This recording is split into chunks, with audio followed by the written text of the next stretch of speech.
Hi and welcome to Custodian of Health. Today I want to walk through some of the strategy that might be advisable if you're trying to lose weight. Now the caveat here is that there's a million and one ways to skin this cat, but I want to discuss maybe 3 or 4 that I think in my experience have served my clients well. The first thing we consider when we're looking at losing weight, whether it's 2 kilos, 20 kilos, 200 kilos, is that we have to create a calorie deficit. So that speaks to that energy balance, calories in, calories out. So your energy in on that side of the seesaw is your food, your beverage, everything that we consume outside of water has a calorie cost to it. Your output could probably be split into 3 compartments. Your first is the energy required to keep you and I alive, to keep your heart pumping, to keep your brain thinking. It all requires energy. So that's your physiological demand. Then there's your sort of incidental fitness, i.e. walking about your day, doing the laundry, doing the washing, going to the car, picking up the kids. All that movement requires energy. Then the third silo would be your designated exercise if you choose to do it. So there's different forms of output, but essentially it's anything that requires energy. The input is anything that you ingest via food and liquid. So we need to create a deficit, and for it to be manageable and not too hard, it needs to be in the region of 5%. So working out your target calories and then coming in at about 5% below that for a given period of time if it's working. The trick to this is counting your calories, which is a bit mundane and a bit boring, but if you do it for a couple of weeks, 3 weeks, 4 weeks, it'll serve you to understand the value that some of these foods and some of these, or more importantly, not importantly the meals, but also these small spoonfuls across the day, little snacks on the go, what they actually accumulate to be in terms of that calorie cost. So it just gives you a bit of an understanding as to what all these foods have in terms of the calorie input. But that's not bulletproof either. That needs to be outlined. I was talking with a client this morning, is that there's going to be a discrepancy in the calculation that your app has, assuming that you're inputting the correct amount in the first place, but also there's just simple human error, as in, what did I have this morning? Can't remember, or I can't remember having that little bite as I was preparing something else. So there is there's a plus and a minus to all this. So if it's not working, that calorie deficit, just drill down a little bit more, get quite granular about it, have your phone close at hand. So if you do have a nibble on food A, B, and C, you can quickly input it or make a mental note, or not a mental note, I should say, a note in your phone.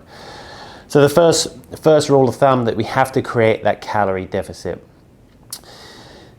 What might assist that is creating a smaller feeding window. Now it's not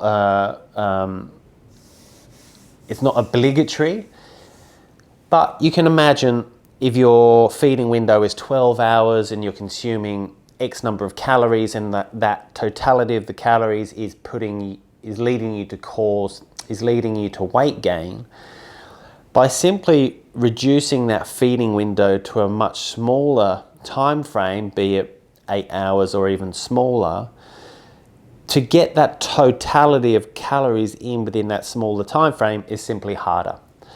So that's one strategy, reducing your feeding window. Ensuring you're getting enough protein. So protein has an amazing satiating effect, i.e. keeping you feeling full. It also has the effect on our neurons in our gut to let us know when we're full. So it's very hard. I don't know anyone that's capable of gorging themselves on chicken breasts ad libitum. There comes a point where you go, actually, I need to put my knife and fork down and be satisfied with that. That mechanism doesn't necessarily get triggered when we're having carbohydrates predominate in our mealtime or our snack time. Minimizing processed foods. Now, processed foods in of themselves might not be the reason for your weight gain, but when we're looking at keeping a ceiling on the totality of calories across the day, if somewhere in that day there's some processed food, and let's use an example of Pringles. The Pringle in of itself might not be inherently catastrophic to your diet or your weight loss plan in this instance. But can you or anyone stop at 1 or 2 or 3? Chances are that processed food has all the constituents to promote you, encourage you to eat more of those things. So, you know, it's very hard to stop at 1 or 2 chips. It's very hard to stop at 1 tablespoon of ice cream, of Doritos, of Tim Tams. It's very hard. So it's not that those foods are inherently bad for your weight loss plan. It's that they can trigger overeating and an overconsumption of calories across the day. The other thing to mention is that you and I can understand a weight loss plan or a healthy lifestyle plan. It's not rocket science. And again, I was speaking these very words to a client this morning. As long as you have an ounce of a few brain cells, you can wrap your head around a healthy eating plan very easy. So it's not that undoes people. It's the inherent attachments that we have to food. It's behavior. It's entwined with mood and reward and indulgences and comfort. All these things are layered over the top of, you know, us understanding what and how to eat right. So my point is that we need to acknowledge that we exist with all of those kinks, if you like, that make it harder for us to achieve weight loss. So there needs to be within that journey some discomfort, some use of willpower, some understanding that it does require a little bit of hardship. So you will have to persevere and go without A, B, and C for a given amount of time.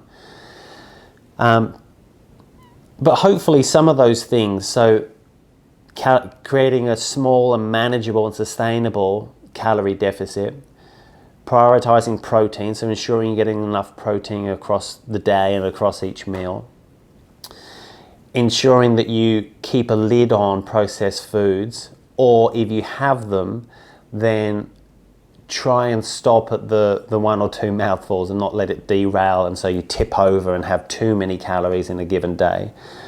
And lastly, acknowledge that it will require a bit of willpower and a bit of diligence and a bit of no, I'm good for now kind of attitude. So I hope that helps. If not, feel free to make some comments in the comments below if I've missed anything. But I feel like, as I said, there's 1,000,001 ways to skin this cat, but those 3 or 4 points might really get you out the gate. All right, thanks guys.